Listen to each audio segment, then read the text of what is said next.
Se tem um dia que Deus decidiu o Brasil jamais será um país rico, foi no dia que Luiz Inácio Lula da Silva veio ao mundo. Porque ele virou presidente e nos condenou à miséria perpétua. O que nós assistimos ontem no pronunciamento do ministro Fernando Haddad foi um show de horrores num nível que eu poucas vezes vi no Brasil. A bancada da esquerda aqui, a deputada Tão Preto, estava tranquila e feliz. Eu até entendo. Preocupado estamos nós, que sabemos o básico da matemática. Se vocês acham que eu estou mentindo, olha o preço do dólar hoje, que bateu R$6, olha o juro que 2 anos bateu 14. O Haddad tinha que anunciar um corte de gastos, resolveu anunciar uma bomba fiscal. E o Brasil assistiu atônito a um ministro que simplesmente colocou uma bomba relógio no colo de todos os brasileiros. Eu confesso que desse governo eu esperava o pior, mas isso que eu tô vendo é muito pior do que eu esperava. O Haddad, nesse pronunciamento, tirou o jaleco de ministro da Fazenda, colocou o jaleco de candidato a presidente. Ficou falando das conquistas, que segundo o deputado Adão Preto nós poderíamos ficar a tarde inteira aqui falando, que eu tô tentando descobrir quais são, e absolutamente esqueceu ou ignorou de falar efetivamente dos cortes de gastos. Falou o tempo inteiro de conquistas que não aconteceram e esqueceu de dizer que todos os aumentos de salário mínimo e assim por diante foram às custas do endividamento e do comprometimento das gerações futuras. Sobre o corte de gastos, falas genéricas, pouco detalhamento, muita omissão. 70 bilhões de reais, segundo Haddad, para os próximos 2 anos. 30 bilhões no ano que vem, 40 bilhões em 2026. Haddad omitiu que dos 70 bilhões, 10,3 bilhões de reais são cortes da educação, que a bancada do PT sobe o tempo todo dizendo aqui que é prioridade do governo federal. 11,9 bilhões de reais são cortes de aumento do salário mínimo que não serão concedidos, ou seja, não é corte. É mais ou menos como eu estar quebrado hoje por conta dos gastos que eu fiz no passado e dizer que para mim resolver meu problema eu não vou sair para comer num restaurante na semana que vem. 14,4 bilhões de reais são cortes das emendas impositivas, o que é correto. O Congresso tem que cortar na carne, não há absolutamente nenhuma dúvida. O problema é que essa estimativa é baseada numa projeção superestimada, ela não existe. 7 bilhões dos cortes serão retirados dos programas sociais. E mesmo com tudo isso, o corte de gastos é irrisório. Corte de luxo, corte de despesa de viagem, corte ou impedimento da compra do avião de 1,4 bilhões de reais do Lula, ninguém fala. Mas para cortar benefício social, são os campeões. Omitiu também o corte ou a readequação do abono salarial, que hoje todo trabalhador que recebe menos de 2 salários mínimos em média por mês recebe, e a partir de 2027 essa linha de corte vem para 1,5 salário mínimo. Grande parte do ajuste também vem do corte do abono salarial. Trabalhadores, a educação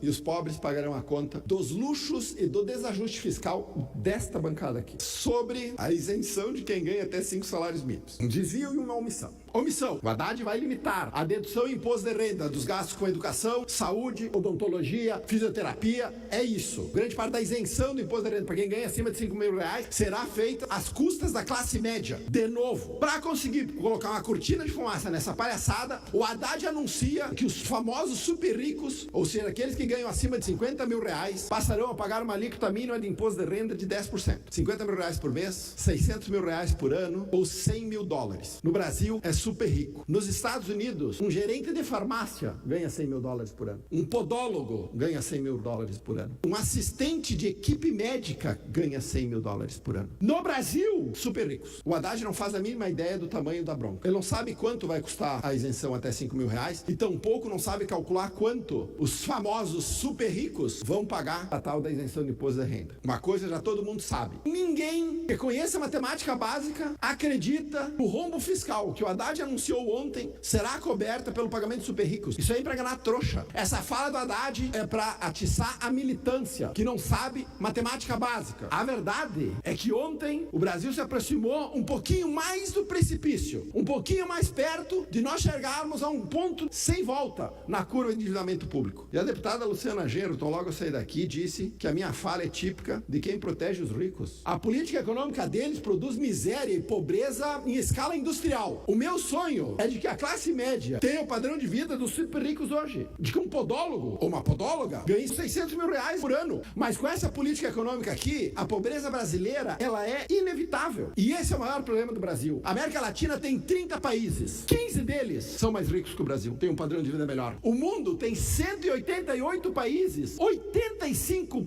deles têm um padrão de vida melhor que o nosso. O problema do Brasil é a pobreza criada, mantida e perpetuada pela incompetência e essa política econômica caótica e desastrosa que esse bando incompetente insistem em impingir ao Brasil. O Lula é o maior flagelo que esse país já teve. Se tem um dia que Deus decidiu o Brasil jamais será um país rico, foi no dia que Luiz Inácio Lula da Silva veio ao mundo. Porque ele virou presidente e nos condenou à miséria perpétua. E depois que ele sair da presidência, e vai sair da presidência em 2027, tenho certeza, nós ficaremos anos corrigindo os desequilíbrios e as distorções produzidas por esse bando incompetente. É isso que nós assistimos ontem.